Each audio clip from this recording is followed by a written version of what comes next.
Hi అండి, welcome to our channel. నేను ఇప్పుడు చదివి వినిపించబోయే కథ అవును అతనే. రచన మంజరి గారు.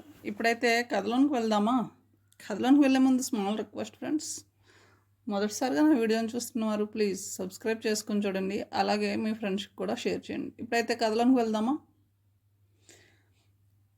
రవికాంత్ డ్రైవ్ చేస్తున్న రేవ్ 4 యూటర్న్ తీసుకుని 3000 ఎకరాల్లోని యూనివర్సిటీ ఆఫ్ ఫ్లోరిడా ఎంట్రన్స్ ముందు ఆగింది. అప్పటికే అక్కడ వెయిట్ చేస్తున్న శివన్ ఉత్సాహంగా కారు ఎక్కి అడిగాడు, లగేజీ తెచ్చావా అని అతన్ని. తెచ్చాను, దారిలో మెక్డొనాల్డ్స్లో లంచ్ చేద్దాం, ఆ తర్వాత వాల్మార్ట్లో షాపింగ్ చేద్దాం చెప్పాడు రవికాంత్. ఆ ఇద్దరు ఇండియాలో చదువుకున్నప్పుడు మంచి మిత్రులు. ఎంబీఏ తర్వాత ఎంఎస్ చేయడానికి అమెరికా వచ్చాడు శివన్. ప్రస్తుతం చివరి సెమిస్టర్లో ఉన్నాడు అతను. రవికాంత్ విజిటర్స్ వీసా మీద వచ్చి ఆ రోజు ఇండియా వెళ్ళిపోతున్నాడు. జీపీఎస్లో ఫాస్ట్ ఫుడ్ రెస్టారెంట్ వివరాల కోసం టచ్ స్క్రీన్ మీద వెతికాడు రవికాంత్. దగ్గరలోని మెక్డొనాల్డ్ వివరం తెలుసుకుని దాని ముందు కారు ఆపాడు. డోర్ లాక్ చేసి ఇద్దరు రెస్టారెంట్లోకి నడిచారు. లోపల సగానికి పైగా కస్టమర్లతో నిండి ఉంది. వెయిటర్ వాళ్ళకి టేబుల్ చూపించాడు. ఫ్రెంచ్ ఫ్రైస్ని ఆర్డర్ చేశాడు శివన్. మెక్డొనాల్డ్లో దొరికే వెజిటేరియన్ ఫుడ్ అది. 10 నిమిషాల్లో వాళ్ళు ఆర్డర్ చేసిన ఐటెం తెచ్చాడు వెయిటర్. అది రుచి చూసి మెచ్చుకోలుగా తల ఊపాడు రవికాంత్. లంచ్ ముగించి తన క్రెడిట్ కార్డుతో బిల్లు చెల్లించాడు శివన్. ఆ తర్వాత కారుని పెట్రోల్ బంక్ దగ్గరకు తీసుకెళ్లి పెట్రోల్ పోయించుకుని బయలుదేరారు. 1 గంట ప్రయాణం తర్వాత వాల్మార్ట్ పార్కింగ్ ప్లేస్లో కారు ఆపి ఇద్దరు లోపలికి నడిచారు. హోల్సేల్ రేట్లకే తమ వస్తువులు రిటైల్గా అమ్మడం ఆ మాల్లో ప్రత్యేకత.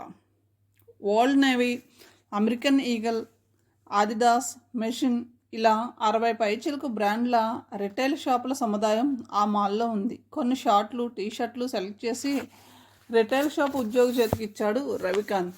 ట్రయల్ రూమ్లోకి ఎన్ని తీసుకువెళ్తున్నారో లెక్క చూసి ఆ సంఖ్య గల టోకెన్ ఇచ్చాడు ఆ ఉద్యోగి. ట్రయల్ రూమ్ బయట హ్యాండిల్కి ఆ టోకెన్ తగిలించి లోపలికి వెళ్ళాడు రవికాంత్. ఏరో పోస్టర్ బ్రాండ్ షార్ట్స్ 2-3 షర్ట్లు నచ్చాయి శివన్కి. అప్పటికే లోపలికి ప్రవేశించిన 3 యువకులు 3 పక్కలకి విడిపోయారు. ముగ్గురు ఖరీదైన జర్కిన్స్ వేసుకున్నారు. వాళ్ళ దృష్టి తమ చేతి గడియారాల మీద నిలిచి ఉంది.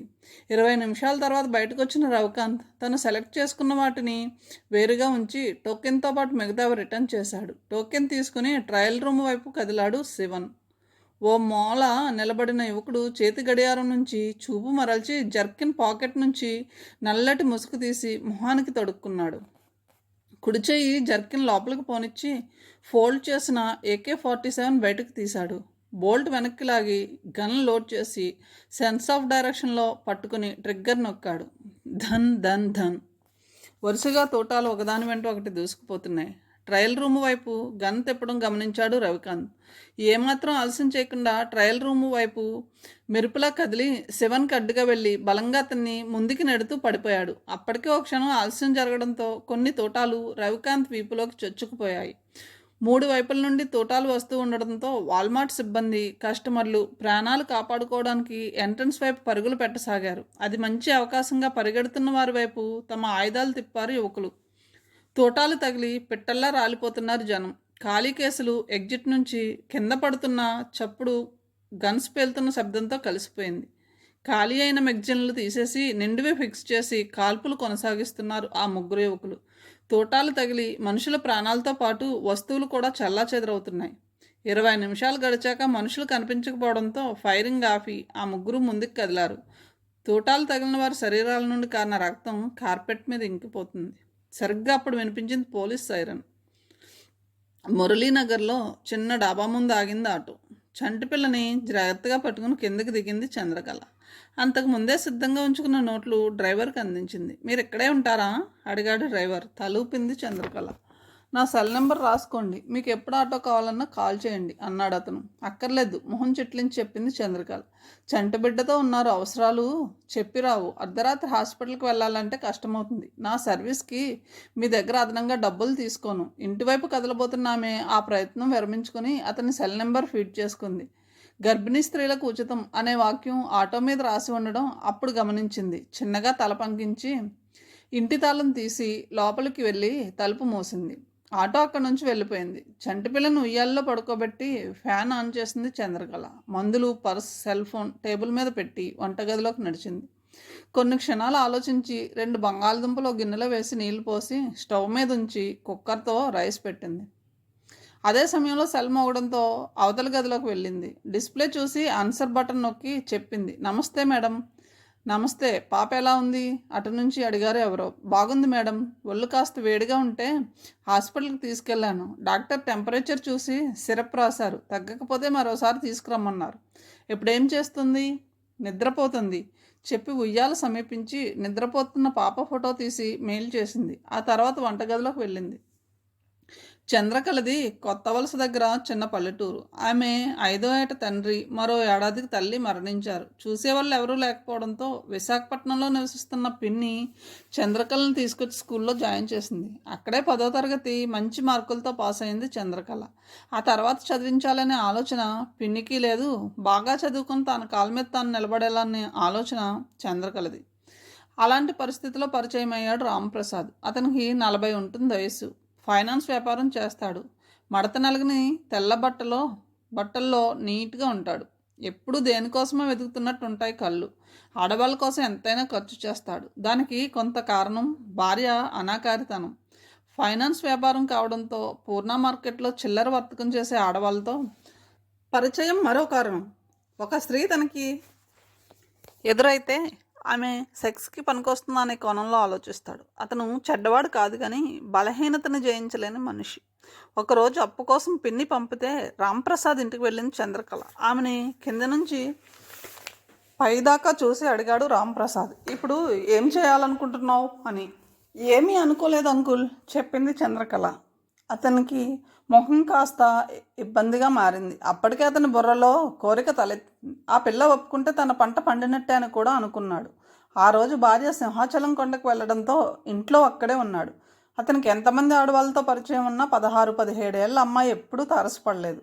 ఆడవాళ్ళతో వ్యవహరించినప్పుడు రాంప్రసాద్ కొన్ని జాగ్రత్తలు తీసుకుంటాడు. ఒకసారి ఉపయోగించుకున్న స్త్రీతో చనువు పెంచుకోడు. వాడుకొని దూరంగా ఉంచడం అతని పాలసీ. అలాగే ఎవరిని బలవంతం చేయకూడదనేది ఖచ్చితంగా పాటించే నియమం. ఏదోటి అనుకోవాలిగా అన్నాడు నవ్వుతూ. నాకు చదువుకోవాలని ఉంది, కానీ చదివించలేను, వద్దంటోంది పిన్ని, నిజాయితీగా చెప్పింది చంద్రకళ. ఎవరైనా చదివిస్తే చదువుకుంటావా అడిగాడు రాంప్రసాద్. అయోమయంగా చూసింది చంద్రకళ. సిరిపురం జంక్షన్లో నాకు తెలిసిన నర్స్ ట్రైనింగ్ సెంటర్ ఒకటి ఉంది, అందులో నేను జాయిన్ చేస్తాను. ఆ ట్రైనింగ్ అయితే ఎక్కడో చోట నర్సుగా చేరవచ్చు. పీజీ విషయం నేను చూసుకుంటాను. బదులుగా నేను అడిగింది ఒకటి ఇవ్వాలి అని ఆమె కళ్ళల్లోకి చూశాడు. అతని గుండె బడిబడిగా కొట్టుకోసాగింది. ఏమివ్వాలి అడిగింది చంద్రకళ. నువ్వు ఇవ్వగలిగిందే, చిన్నగా అన్నాడు. అలాంటి సందర్భాల్లో తొందరపడితే బెడిసి కొడుతుందని, ఆ తర్వాత బోల్డ్ అంత చెడ్డ పేరు వస్తుందని అతని భయం. నిజానికి అతను ఖర్చు చేసే ప్రతి రూపాయి భార్య నుంచి వచ్చింది. ఆమెకి ఆడతనం తక్కువైనా అనుమానాలకు ఏమీ లోటు లేదు. తన భాగోతం ఏమాత్రం పసికట్టినా అంతే సంగతులు. చంద్రకళకి సూచనప్రాయంగా అర్థమైంది. అర్థం కానంత పసిపిల్ల ఏమీ కాదు. శరీరంలో వచ్చిన మార్పులు, మనసుల్లో వాటి పట్ల కలిగే ఆలోచనలు లేని వారు ఎవరుంటారు? ఆ క్షణంలో ఆమెకి ఏం చెప్పాలో అర్థం కాలేదు. ఆమె సందిగ్ధంలో ఉందని గ్రహించి గొంతు విప్పాడు రాంప్రసాద్. నీకేం భయం లేదు, నీ వెనక నేను ఉంటాను. నా బండి మీద తీసుకెళ్లి నర్స్ ట్రైనింగ్ సెంటర్లో జాయిన్ చేస్తాను. చంద్రకళ కాదంటుందనే సందేహం అతని బుర్రలో కదులుతుంది. ఇంత మంచి అవకాశం మళ్ళీ రాదని, ఇప్పుడే కమిట్ చేస్తే ఆ తర్వాత ఉపయోగించుకోవచ్చునని అతని ఆలోచన. ఓ 10 నిమిషాల తర్వాత ఇంటికి తాళమేసి చంద్రకళను తీసుకుని బయలుదేరాడు రాంప్రసాద్. సిరిపురం జంక్షన్లో నర్స్ ట్రైనింగ్ సెంటర్ చేరుకొని అప్లికేషన్ నింపి అవసరమైన ఫీజు చెల్లించాడు.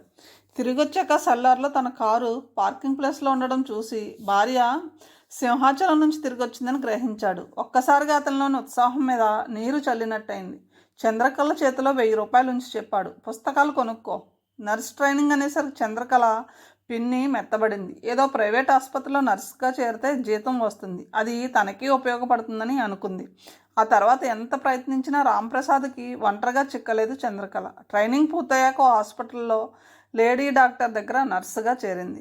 జీవితంలో ఊహించని సంఘటనలు ఎన్నో జరుగుతుంటాయి. వాటి వల్ల మనిషికి మంచి జరగవచ్చు, లేదా చెడు జరగవచ్చు. నిజానికి చంద్రకళ చెడ్డ ఆలోచనలు కలిగిన అమ్మాయి కాదు. తన జీవితాన్ని చక్కదిద్దుకుని అందరిలా ఆనందంగా జీవించాలన్నది ఆమె కోరిక. అందుకే ఆమె నర్సు వృత్తిని శ్రద్ధగా చేస్తుంది. ఆమె పనిచేస్తున్న హాస్పిటల్లోనో డాక్టర్ నైట్ డ్యూటీలో ఆమె మీద తన కోరిక వెల్లడించాడు. పెళ్లి చేసుకునే ఉద్దేశం ఉంటే తనకు అభ్యంతరం లేదని జవాబు చెప్పింది. అతను నోరెత్తలేదు. మళ్ళీ ఆమె జోలికి రాలేదు. చంద్రకళ జీవితంలో సంఘటన ఒక మంచి అవకాశాన్ని కల్పించింది. ఆ నర్సింగ్ హోమ్కి గర్భవతైన తన కూతుర్ని తీసుకొచ్చాడు ఒక ఆయన. టెస్టులు పూర్తయ్యాక డెలివరీ డేట్ చెప్పింది డాక్టర్. మా అమ్మాయికి సాయంగా నర్సింగ్ తెలిసిన మనిషి కావాలండి, జీతం ఇస్తాను చెప్పాడు ముసలాయన. డాక్టర్ కొన్ని క్షణాలు ఆలోచించి ఆ పని చంద్రకళకి అప్పగించింది. మొదట్లో నర్సింగ్ అవర్స్ ముగిశాక మురళీనగర్లోని వారి ఇంటికి వెళ్ళేది. కాన్పు సమయం దగ్గర పడడంతో ఎక్కువ సమయం అక్కడ ఉండాల్సి వచ్చింది. తండ్రి కూతురు మంచివాళ్ళు కావడంతో ఆ ఇంటి నుంచే నేరుగా డ్యూటీకి వెళ్ళి రాసాగింది. ముసలాయన ఇంట్లో లేని సమయంలో నొప్పులు మొదలయ్యాయి.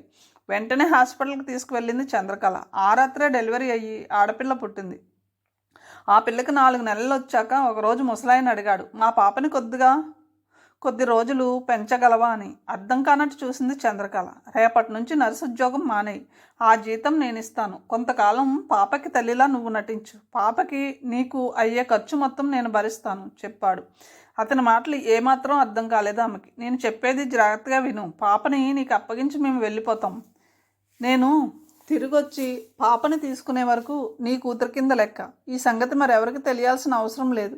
ఈ పని నువ్వు సక్రమంగా పూర్తి చేస్తే నీకు మంచి బహుమతి ఇస్తాను చెప్పాడాయన.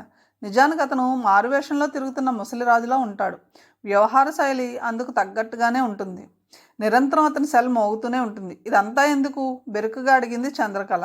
అతను చిన్నగా నవ్వాడు. నువ్వు భయపడాల్సిన పని లేదు, నీతో తప్పుడు పని చేయించడం లేదు. మా పాపని కొంతకాలం నీ కూతురుగా పెంచడం వల్ల నీకు చాలా లాభం కలుగుతుంది. ప్రతీ నెల నీ జీతం నీ బ్యాంక్ అకౌంట్లో జమ అవుతుంది. అందులోంచి ₹1 కూడా ఖర్చు చేయాల్సిన అవసరం రాదు. నిత్యం నీతో ఫోన్లో మాట్లాడతాం కాబట్టి నీకు వచ్చిన ఇబ్బంది ఏమీ లేదు. నేను తిరిగి పాపని తీసుకునే వరకు జాగ్రత్తగా చూసుకుంటే ఈ ఇల్లు నీ సొంతం అవుతుంది. దిగ్భ్రాంతిగా చూసిందామె. నిరుపేద కుటుంబం నుంచి వచ్చావు, ఈ ఇంటికి యజమానురాలివి అయ్యే నాటికి తగినంత బ్యాంక్ బ్యాలెన్స్ కూడా ఉంటుంది. నువ్వు నీకు నచ్చిన వాడిని పెళ్లి చేసుకుని హాయిగా బతకొచ్చు అన్నాడు. నేను ఆలోచించుకోవాలి చెప్పింది నెమ్మదిగా.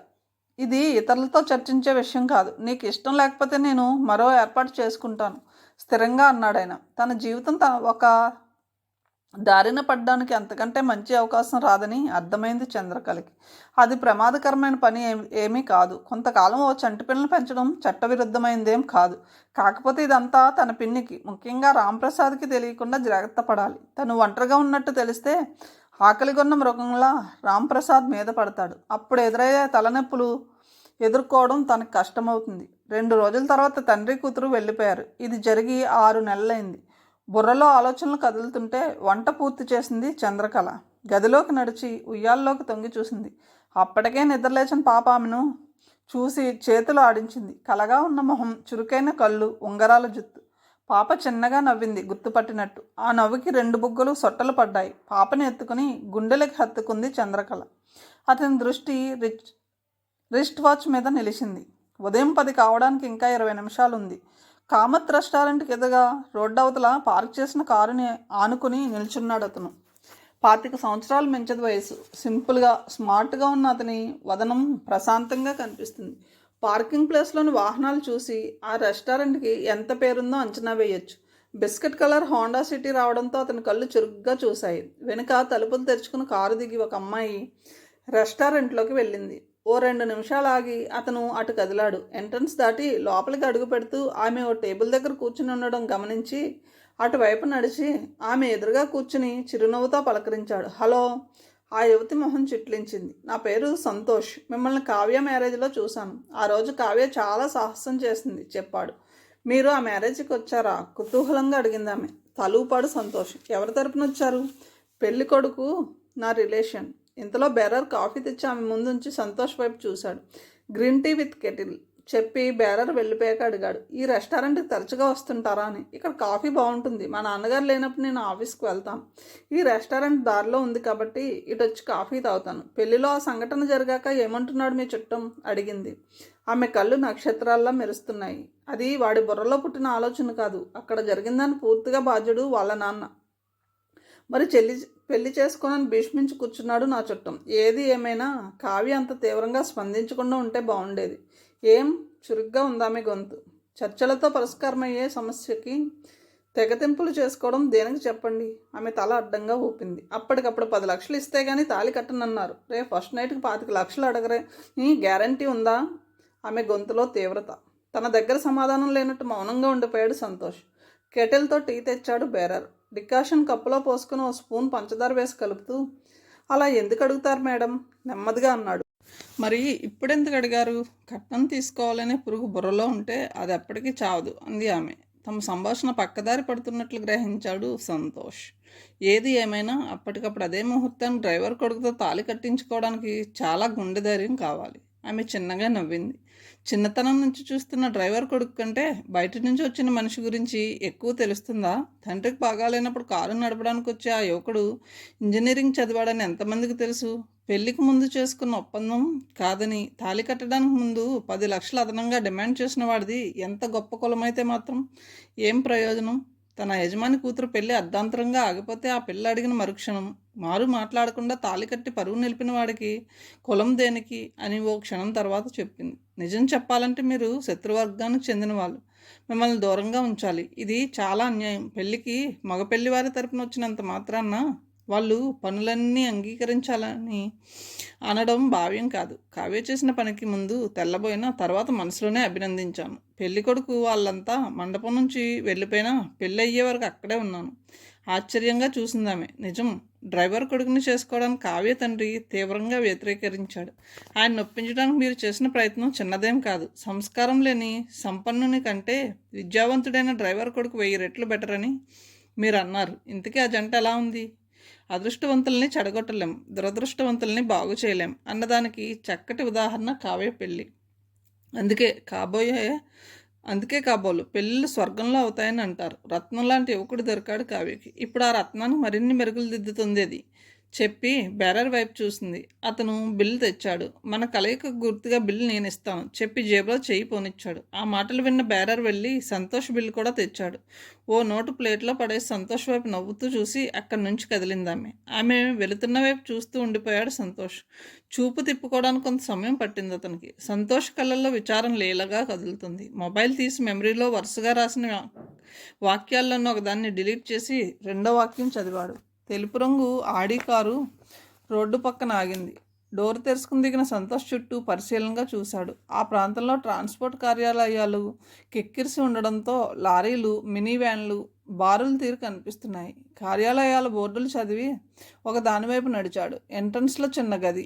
20 దాటిన వృద్ధుడొకడు లావుపాటి పుస్తకం ముందేసుకుని కళ్ళద్దాల్లోంచి అక్షరాలు కనపడనట్టు ముందుకు వాలి రాసుకుంటున్నాడు. తన ముందు ఎవరో నిలబడినట్లు కాస్త ఆలస్యంగా గుర్తించి తలెత్తాడు. ఏం కావాలండి? తన ముందున్న సంతోష్ని అడిగాడు. అగర్వాల్ గారితో పనుండి వచ్చాను. ఆ రూమ్లో ఉన్నారు.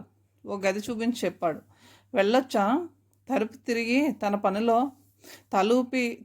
తన పనిలో నిమగ్నం అయ్యాడు వృద్ధుడు. అతను చూపించిన గది తలుపు తెరుచుకుని లోపలికి వెళ్ళాడు సంతోష్. అప్పటికే లోపల ఒక వ్యక్తి ఉన్నాడు. అతనితో మాట్లాడుతున్న అగర్వాల్ మాటలు ఆపకుండా కళ్ళతోనే కూర్చోమని సైగ చేశాడు. సారీ, మా వల్ల కాదు అగర్వాల్ అన్నాడు. మీకు రేటు విషయంలో అసంతృప్తి ఉందా? ఆ వ్యక్తి అడిగాడు. అగర్వాల్ చిన్నగా నవ్వాడు. పెదాలు విడిపడినప్పుడు కింద వరుసలోని బంగారు పన్ను తలుక్కున మెరిసింది. తాపీగా వెనక్కి వాలి కళ్ళజోడు తీసి తెల్లటి గుడ్డతో అద్దాలు తుడుస్తూ అన్నాడు. డబ్బుకు సంబంధించిన సమస్య కాదు, మరి పాలసీ మేటర్. కస్టమర్ ఆశ్చర్యంగా చూడడం గమనించి చెప్పాడు అగర్వాల్. వే బిల్లు, ఇతర అనుమతులు లేని సరుకు రవాణా చేయడం కుదరదు. డబ్బు కోసం అడ్డదారి వ్యాపారం చేయడం నాకు చేత కాదు. అవన్నీ నేను చూసుకుంటా, మీకు ఎలాంటి ఇబ్బంది రానివ్వను అన్నాడు ఆ వ్యక్తి. మీ సరుకు రవాణా చేయడానికి బోల్డ్ ట్రాన్స్పోర్ట్లు ఉన్నప్పుడు నన్నెందుకు ఇబ్బంది పెట్టడం చెప్పండి. థ్యాంక్ యూ చెప్పి ఆ వ్యక్తి వెళ్ళిపోయాడు.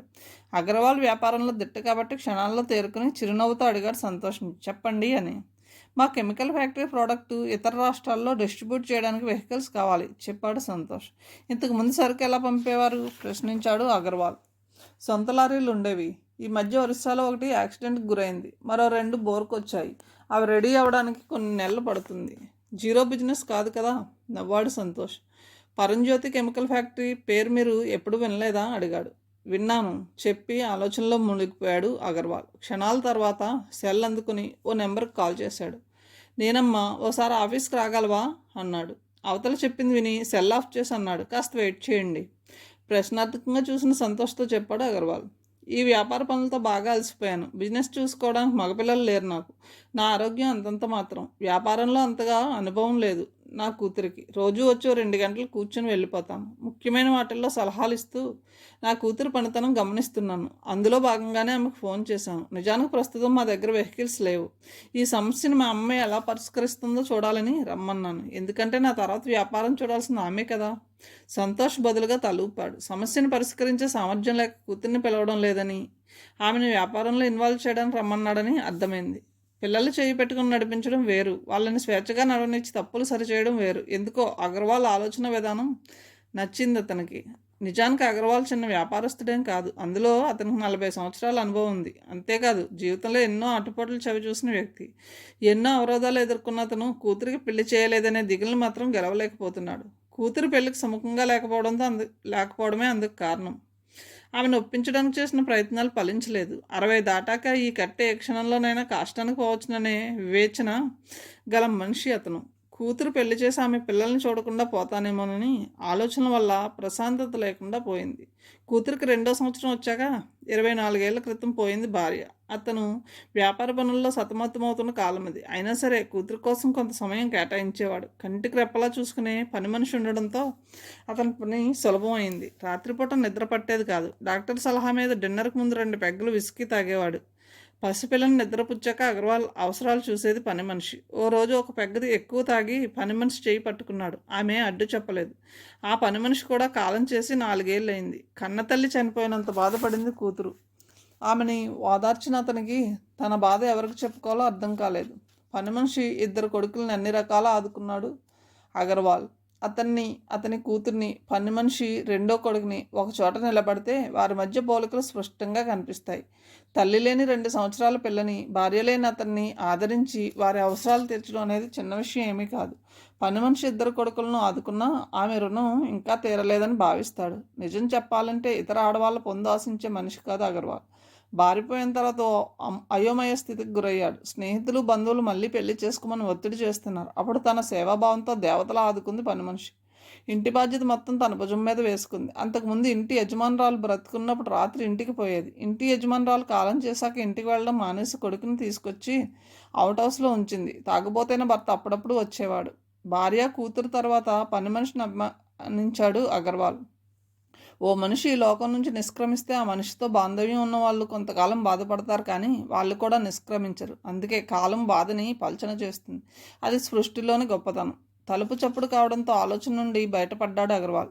చేతిలోని పేపర్ నుండి తల తిప్పి ఆశ్చర్యాన్ని దాచుకోలేకపోయాడు Santosh. Hello, how are you పలకరించింది లోపలికొచ్చిన అగర్వాల్ కూతురు పూజిత.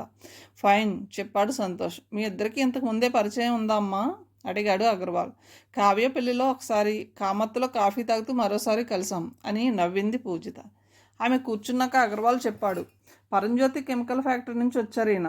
వీరి సరుకు ఇతర రాష్ట్రాల్లో డిస్ట్రిబ్యూట్ చేయడానికి లారీలు కావాలట. పూజిత వెంటనే అడిగింది. ఫ్యాక్టరీలో మీ హోదా ఏమిటి? పరంజ్యోతి మా నాన్నగారు చెప్పాడు సంతోష్. వెహికల్స్ ఎప్పటికి కావాలి? ఈ నెల 29కి పంపితే చాలు. పూజిత తల పంకించి అడిగింది. వెహికల్స్ రెంట్కి ఇవ్వడం ఒక పద్ధతి, కిలోమీటర్కి ఇంతనే అనుకుని ఇవ్వడం మరో పద్ధతి. మీకు ఎలా కావాలి? డీటెయిల్స్ ఇస్తే నాన్నగారితో మాట్లాడతాం. సరే చెప్పి ఓ పేపర్ మీద వివరాలు రాసి ఇచ్చింది పూజిత. సాయంకాలం కాల్ చేస్తాను, మీ నెంబర్ ఇవ్వండి. పూజిత ఒక కార్డు అతనికి అందించింది. సంతోష్ అక్కడి నుంచి వెళ్ళిపోయాక కూతుర్ని అడిగాడు అగర్వాల్. మన దగ్గర ఒకటే లారీ ఉంది, మిగతా 2 ఎలా అని. ఫైనాన్స్ మీద తీసుకుందాం. వ్యాపారం ఇలాగే వదిలేస్తే కొంతకాలానికి మూతపడుతుంది. అందుకే దీన్ని అభివృద్ధి చేయాలనుకుంటున్నాను. సమర్థుడైన ఓ యువకుడిని మేనేజర్గా పెట్టుకుందాం. మీకు పని ఒత్తిడి తగ్గుతుంది అంది పూజిత. అగర్వాల్ అంగీకారంగా తలాడించి అడిగాడు. మన పని మనిషి 2వ కొడుకు డిగ్రీ చదివాడు, వాడిని తీసుకుంటే ఎలా ఉంటుంది అని. మంచి ఆలోచన చెప్పింది పూజిత. ఆమె మొహంలో సంతోషం చోటు చేసుకుంది. పని మనిషికి చిన్న కొడుకు పుట్టేనాటికి 4 ఏళ్ళు పూజితకి. మాటలు నేర్చాక పూజితని అక్క అని పిలిచి తోకలా వెనక తిరిగేవాడు. పని మనిషి చనిపోయాక ఆమె పెద్ద కొడుకు తనే దగ్గరుండి పెళ్లి జరిపించాడు అగర్వాల్. ఇప్పుడు అన్నదమ్ములు కలిసే ఉంటున్నారు. ఉదయం 6 అయింది సమయం. మధురవాడ బాంబే కాలనీ 4వ అంతస్తులోని చివరి పోర్షన్ నుంచి కుక్కర్ విజిల్ వినిపించింది. ముందు గదిలో పేపర్ చదువుతున్న 25 ఏళ్ల యువకుడు వంటగదిలోకి ప్రవేశించి కుక్కర్ స్టవ్ మీద నుంచి దించి చిన్న కళాయి ఉంచాడు. అది వేడెక్కాక నూనె పోశాడు. కొన్ని క్షణాల తర్వాత అప్పటికే సిద్ధం చేసుకున్న ఉల్లిపాయ, పచ్చిమిరపకాయ ముక్కలు వేసి కూర చేయడంలో బెనుగిపోయాడు. పెరుగన్నం తిని లంచ్ బాక్స్, వాటర్ బాటిల్ పట్టుకుని కాకి బట్టలతో ఆ పోర్షన్కి తాళం వేసి సరిగ్గా 8 గంటలకు మెట్ల వైపు కదిలాడు. 2 నిమిషాల్లో బయటకొచ్చి ఆ బిల్డింగ్ పక్కన పార్క్ చేసిన ఆటో స్టార్ట్ చేసి పోనిచ్చాడు. అక్కడి నుంచి పోతిన మల్లయ్యపాలెం స్టాప్‌కి పావుగంటలో చేరుకున్నాడు. అతని ఆటో చూడగానే నిత్యం అందులో ప్రయాణించే స్టూడెంట్స్ ఎప్పటిలా ఎక్కి కూర్చున్నారు. ఆటో అక్కడి నుంచి బయలుదేరింది. ఆ ఆటో నడుపుతున్న యువకుని పేరు మధు. వెనక ముందు ఎవరూ లేని మనిషి. ఉదయం 8కి మొదలయ్యే అతని ప్రయాణం రాత్రి 10 గంటలకి పక్క మీద వాళ్లంతో ముగుస్తుంది. అర్ధరాత్రి అత్యవసర వైద్యం కోసం ఆసుపత్రికి వెళ్లాల్సిన గర్భవతుల నుండి కాళ్ళు వచ్చినప్పుడు మాత్రం దినచర్య కాస్త అటు ఇటు అవుతుంది. అలాంటి అవసరం వచ్చినప్పుడు తన కోసం ఎదురు చూసే విద్యార్థుల్లో ఒకరికి కాల్ చేసి చెప్తాడు రావడం లేదని. జీవితంలో ఇతర బాధ్యతలు సమస్యలు లేకపోవడంతో అనుకున్నది అనుకున్నట్లు చేయగలుగుతున్నాడు. ఆటో ఎక్కిన విద్యార్థులు గీతం యూనివర్సిటీ దగ్గర దిగిపోయారు. అక్కడ బస్ స్టాప్లో కొందరిని ఎక్కించుకుని ఆర్కే బీచ్లో దించి పూర్ణ మార్కెట్ వైపు పోనిచ్చాడు ఆటో. అక్కడ నుంచి మర్రిపాలెం చేరుకొని ప్రయాణికులను దించేసి మురళీనగర్ చేరాడు. ఓ ఇంటి ముందు ఆటో ఆపి లోపలికి వెళ్ళాడు. ఆటోకి ఆ నెల ఇన్స్టాల్మెంట్ చెల్లించడానికి వచ్చాడు అక్కడికి. అతన్ని ముందున్న లక్ష్యం పెద్దది. దాన్ని సాధించడం కోసం క్రమబద్ధ జీవితాన్ని అలవాటు చేసుకున్నాడు. ఇంట్లోంచి బయటకు వచ్చింది చంద్రకళ. 2 వీధుల అవతల ఆ కాలనీకి వచ్చే ప్రధాన రోడ్డు మీద ఉన్నాయి దుకాణాలు. తనకి అవసరమైన కూరగాయలు, సరుకులు వారానికి సరిపడేవి అక్కడే కొంటుందామె. ఉదయం పాల ప్యాకెట్, పేపర్ ఇంటికి వస్తాయి. ప్రతి ఆదివారం వాటర్ క్యాన్ ఇంటికి తెస్తాడు కుర్రవాడు. వీటికి నెలకోసారి డబ్బు చెల్లిస్తుంది. అలాగే నెలలో ఒక్కసారి ఏటీఎం నుండి తనకు కావాల్సిన డబ్బు డ్రా చేస్తుంది. ఆ తర్వాత బయటకు వెళ్లాల్సిన అవసరం లేదు ఆమెకు. తెల్లవారుజామున 4ంటికి లేచి ఆట మొదలెడుతుంది పాప. అప్పటి నుంచి పసిదాని అవసరాలు చూసుకుంటుంది. సమయం తెలియదు. చందమామలా గుండ్రటి మొహం, నల్లటి ఉంగరాల జుట్టు, నేరేడుకాయలు లాంటి పెద్ద కళ్ళు. చంద్రకళ ఎటు తిరిగితే అటు తిరుగుతాయి కళ్ళు. భగవంతుని సృష్టిలో అద్భుతం పిల్లలు. 9కి పాలు తాగి నిద్రపోతే తిరిగి 1 గంటకు లేస్తుంది. పాపకి 10 నెలలు దాటాయి కాబట్టి మధ్యాహ్నం అన్నం మెత్తగా చేసి పాలల్లో కలిపి తినిపిస్తుంది. కాసేపు చేతులు కాళ్ళు కదిలించి నోటితో చిత్రమైన శబ్దాలు చేసి నిద్రలోకి జారిపోతుంది. ఆ తర్వాత సాయంకాలం మేలుకుంటుంది. చంద్రకళ కూనిరాగం తీస్తే చెవులు రిక్కించి ఉంటుంది. అమ్మ అంటే ఆ పదం పలకడానికి పెదాలు కదిలిస్తుంది. రోజులో దాదాపు 18 గంటల నిద్రలోనే ఉంటుంది. పిల్లల్ని పెంచడం కష్టమంటారు కానీ వేరే వ్యాపకం లేకపోతే అదెంతో సులువు. ఓ అరగంటలో తిరిగి ఇంటికి చేరుకోవాలని అనుకోవడంతో బుర్రలో ఆలోచనలు కదులుతుంటే చురుగ్గా అడుగులు వేయసాగింది చంద్రకళ. కూరగాయల కొట్లో కూర్చున్న 20 ఏళ్ల కుర్రాడు చంద్రకళను చూసి నవ్వాడు. బదులుగా నవ్వకుండా మొహం చిట్లించిందామె. తన వయసులో ఉన్న ఆడదు కాబట్టి వాడు అలా నవ్వాడని తెలుసు. సాధారణంగా అతని తండ్రి చూస్తాడు వ్యాపారం. అతను లేనప్పుడు కనిపించే ఆ కుర్రాడంటే ఆమెకి చిరాకు. బెండకాయలు, వంకాయలు గబగబా ఏరి చెప్పింది. అవో 1/4 కిలో, ఇవో 1/4 కిలో ఇవ్వు. అతను వాటిని చూస్తూ అన్నాడు. క్యాప్సికం ఇప్పుడే వచ్చింది. ఆమె తల అడ్డంగా ఊపి పచ్చిమిరపకాయలు కాస్త నేరింది. ఇవి 100 గ్రాములు చెప్పింది. ఆ కుర్రాడు తూకం వేస్తున్నప్పుడు కూడా తన మీద నుంచి దృష్టి మరల్చుకోవడం గమనించింది. తనకంటే 2-3 ఏళ్ళు వయసు తక్కువ ఉంటుంది. అయినా తినేసేటట్టు చూస్తున్నాడంటే మగబుద్ధి. అదే సమయంలో కూరగాయల కొట్టుకు అవతల జనరల్ స్టోర్ ముందు ఓ బైక్ ఆగడం చూసింది. దాని మీద వచ్చిన మనిషి జనరల్ స్టోర్స్ మెట్లు ఎక్కడం చూసి ఉలిక్కిపడింది. అతను రాంప్రసాద్.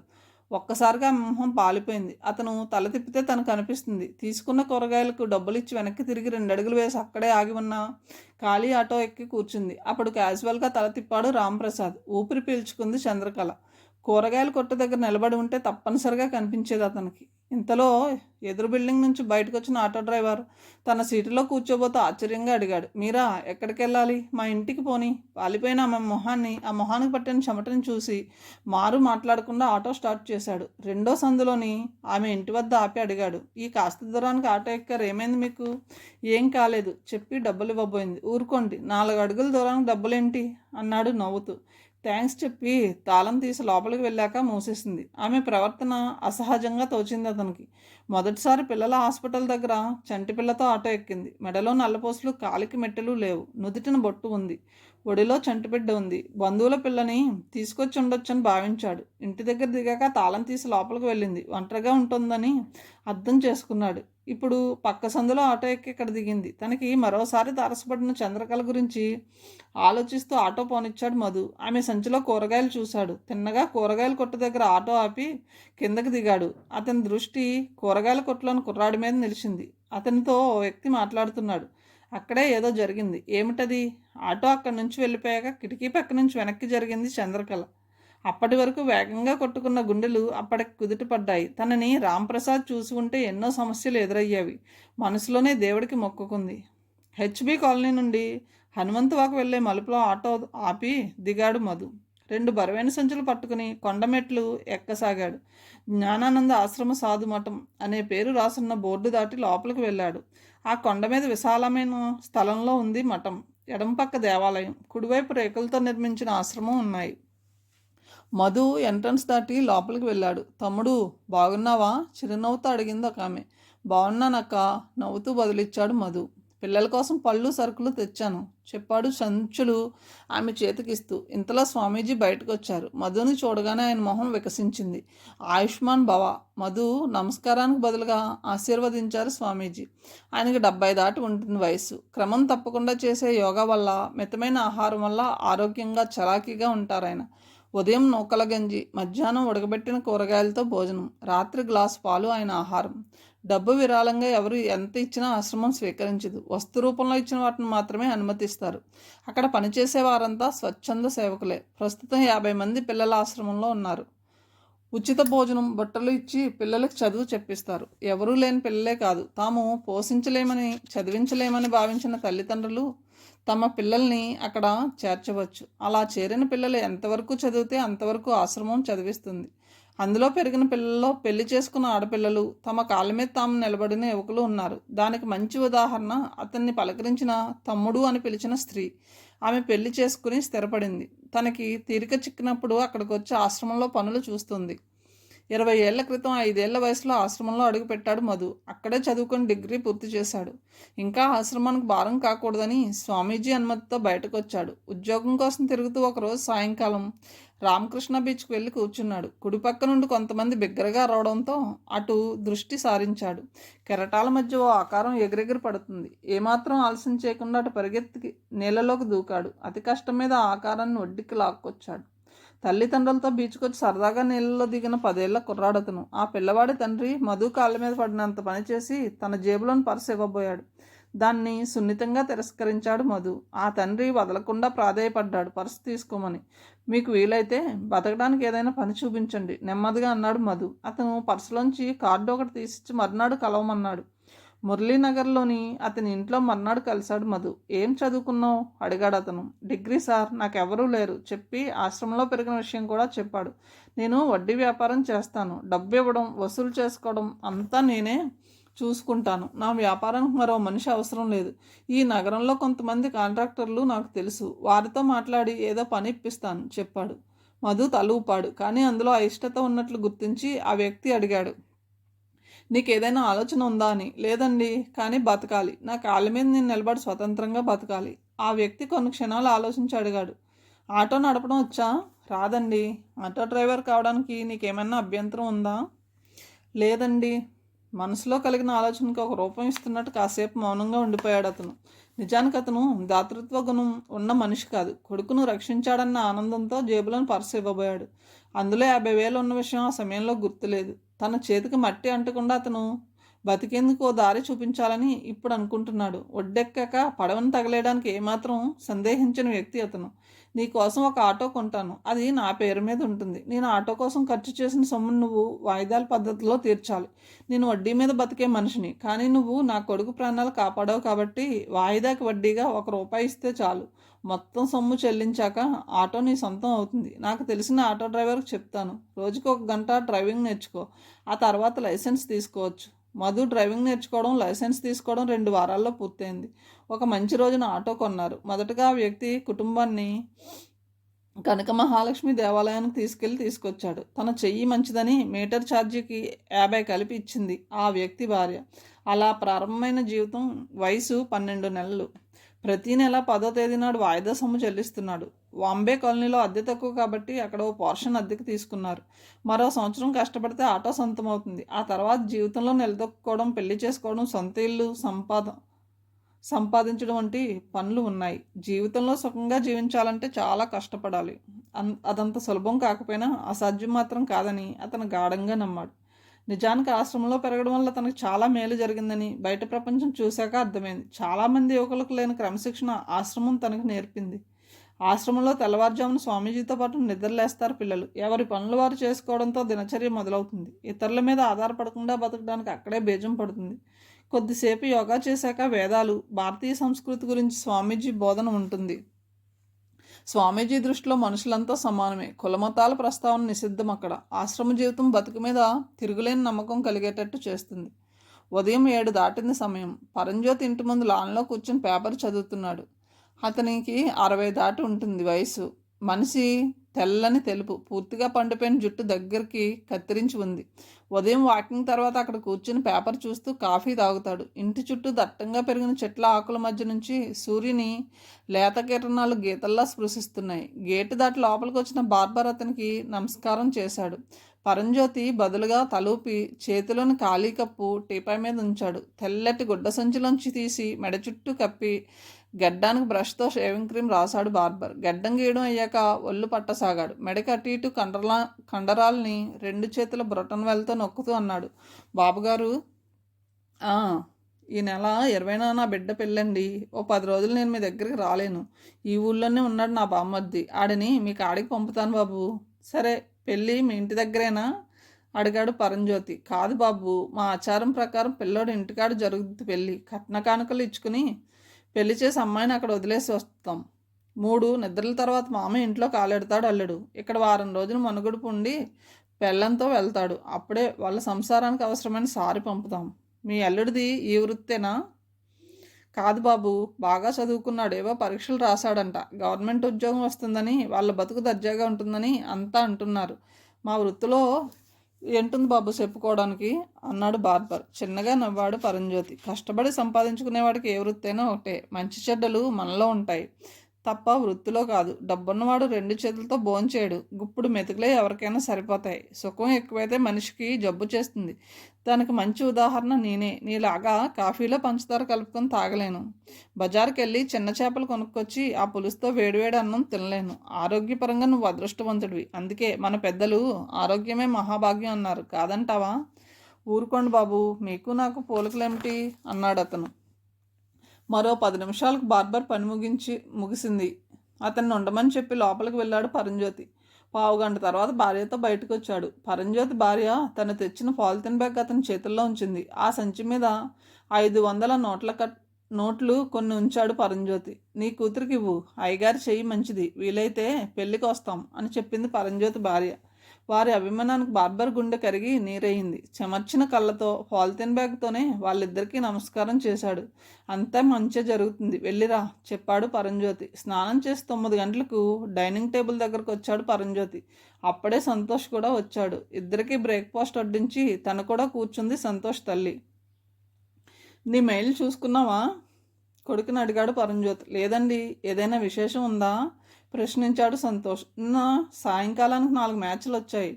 వాటిలో భువనేశ్వర్ మ్యాచ్ బాగుంది. అమ్మాయి తండ్రి రైల్వే కాంట్రాక్టర్. అమ్మాయి సెంట్రల్ యూనివర్సిటీలో ఎంటెక్ చేసింది. ఆ పిల్ల కనుముక్కు తీరే కాకుండా సాంప్రదాయబద్ధంగా ఉంది.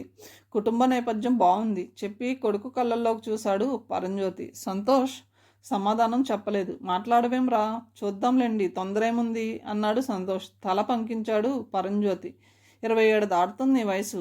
ఏ వయసుకా ముచ్చట అన్నారు పెద్దలు.